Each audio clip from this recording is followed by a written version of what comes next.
देश की प्रमुख फिनटेक कंपनी भारत पे में चल रही उथल पुथल खत्म होने का नाम नहीं ले रही।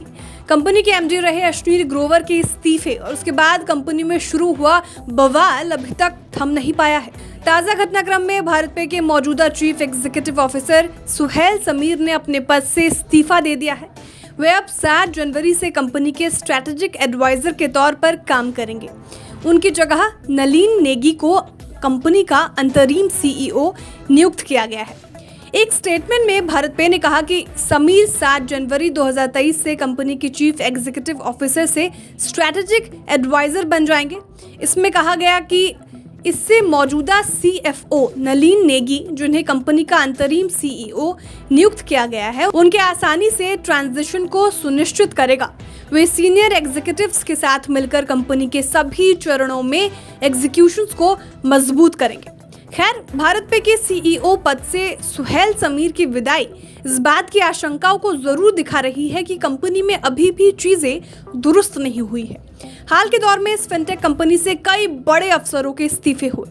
दिसंबर 2022 में चीफ टेक्नोलॉजी ऑफिसर सीटीओ विजय अग्रवाल कंपनी से रिजाइन कर चुके हैं। इसी तरह से पोस्ट पे के नेहुल जैन और chief product officer lending and consumer products Rajat Jain ने अपने पदों से इस्तीफा दे दिया था। जून 2022 में कंपनी के चीफ रेवेन्यू ऑफिसर निशित शर्मा और फाउंडिंग मेंबर्स में रहे सत्यम नाथानी ने कंपनी को अलविदा कह दिया था।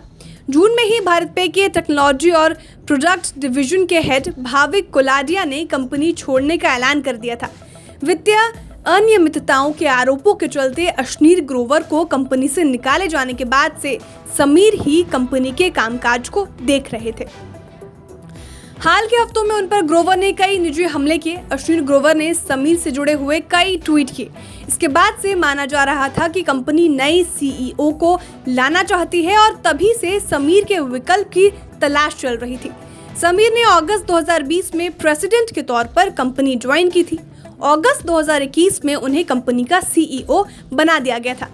दिसंबर में ही फिनटेक स्टार्टअप भारत पे ने कंपनी के कंट्रोल्स की पूर्व हेड माधुरी जैन के खिलाफ सेक्शन 420 में एफआईआर दर्ज करा दी थी। माधुरी जैन भारत पे के मैनेजिंग डायरेक्टर रहे अश्विनी ग्रोवर की पत्नी है।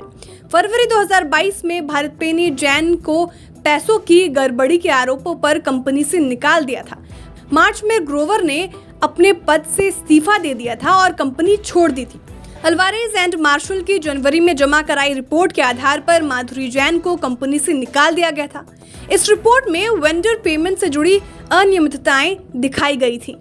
बाद में इन आरोपों की और जांच के लिए पीडब्ल्यूसी को नियुक्त किया गया। अश्विनी ग्रोवर उस वक्त सुर्खियों में आ गए जब एक ऑडियो क्लिप सोशल मीडिया पर वायरल हुई। इस क्लिप में वे कोटक महिंद्रा बैंक के एक एम्प्लॉय को अपशब्द बोल रहे थे।